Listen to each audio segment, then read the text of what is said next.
Hi, this video is going to be a beginner's guide on how to work with Lilith and also what to expect once you do start working with her. So in general, I would always recommend that you have some kind of altar.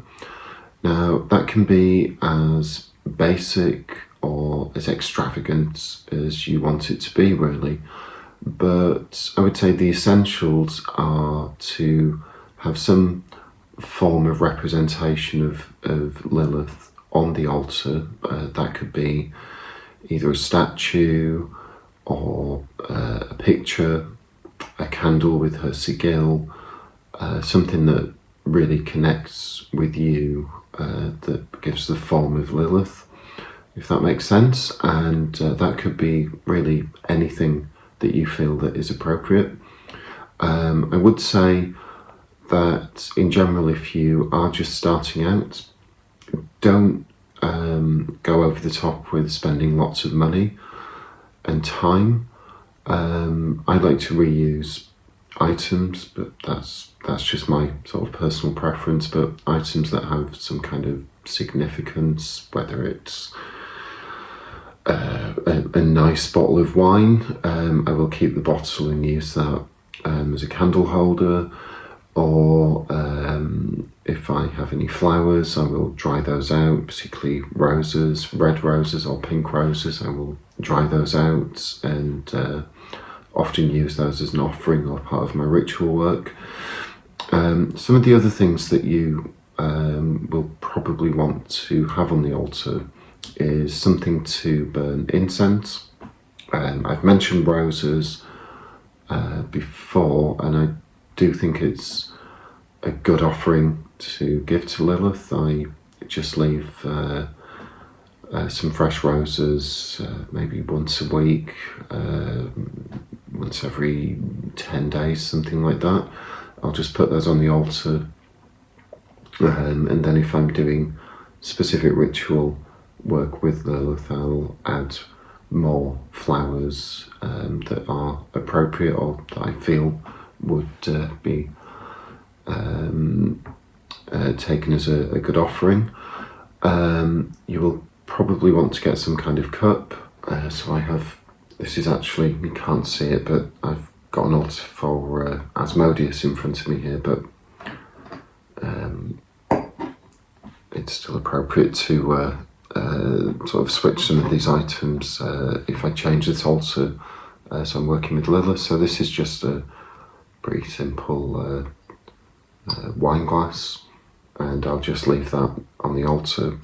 So what I will also do, just as a side note, is once I've finished my work with Asmodeus, and I've a couple of rituals in the next few days, so I'll be keeping this on here, but then I will clean it. I will use this sage just to cleanse it. This is a dragon's blood sage stick, just to cleanse it, remove all the energy from it, and then I can start afresh and build a new altar. But in terms of incense as well, this is like quite a standard incense burner that you can use. And I also have this as well that I will put the charcoal in to burn and use for incense, and also if I choose to burn the sigil or burn any of the offerings, that will be used for that as well. And if you are going to do any invocations or however you work, if you're going to form a magic circle or an elemental circle, some people will use a wand or a knife, and it's or you can actually just use these two fingers. It's really how you work and your sort of personal choice, but you can always improvise. This is a pretty standard, again, kitchen knife, and I've just incorporated it onto this altar. I'm traveling at the moment, so I'm not at home with my actual full altar and athame and all of my other bits and pieces that are on the altars. I'm sort of having to improvise at the moment. One thing to mention as well, and I know this is quite a big thing, is a lot of people aren't able to be open with their practice. Maybe they have a partner or they don't live alone, and it's not something that's kind of acceptable just to have a permanent altar put out. So I would recommend, if you can't do that, to maybe put some appropriate items in a box and just take those items out when you want to contact or work with Lilith. And then when you finish, just put them away and put them in the wardrobe or wherever you keep it. If that isn't an option, then the backup option is to create what we call an astral altar.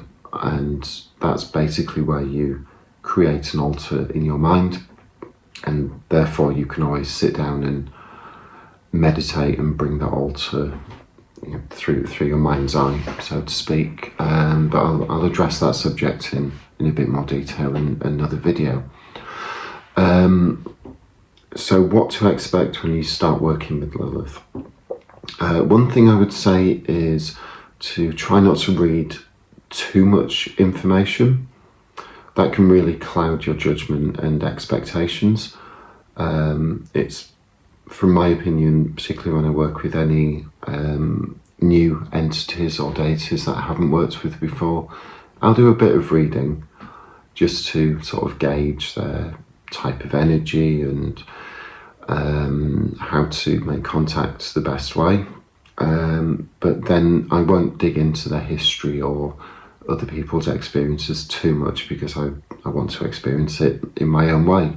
So that's something that I would recommend. I would also say with Lilith that quite often it almost feels like nothing is happening. You sit down, you meditate, you concentrate on the sigil or however you want to approach making contact, and it feels like almost nothing really is happening. I would say be patient when that happens. From my experience, Lilith is always there pretty much. And if you are reaching out, you may just not be energetically connecting, but the results pretty much always happen with Lilith. So if you feel that nothing's happened, give it a week or so. Quite often within that time period, you'll have dreams or you'll find some synchronicities, and you'll start to notice things that will be linking back to what the goal of the contact was. Now, Lilith is really, really good at helping people find their path, helping them grow and helping them move in the direction that they should be moving in, and also moving closer to what you would call your divine self or true self. With that, she will challenge. If you are going off that path, she will throw things into your life to move you back towards where you should be going and what you should be doing and what you should be feeling as well. She's very, very good, as well as an entity that can help with people's sexuality. That's a big part from my experience of working with Lilith, particularly for my clients, of people that are maybe struggling with their sexuality or are finding their sexuality and wanting to explore parts of their sexuality. Lilith is really good at that. One thing I would say about Lilith, though, is it's really hard to put her into a box. She won't be put into a box. She won't be defined in any simplistic or one way, basically. She certainly is not, and this is maybe a controversial sentence, but I know she's very popular at the moment, but she's really not the sort of badass, rock chick that kicks ass. That's not Lilith. She's so much more than that, and so much deeper than that. She's not that superficial. But experience her for yourself, and I'm sure that it will be very individual and very personal to you. That's really my main advice for working with Lilith, is just be prepared for a hell of a journey, because she will push you at times. She will be, I don't really know how to word it apart from motherly at times, but a mother that will push you to better yourself. So I hope that all makes sense.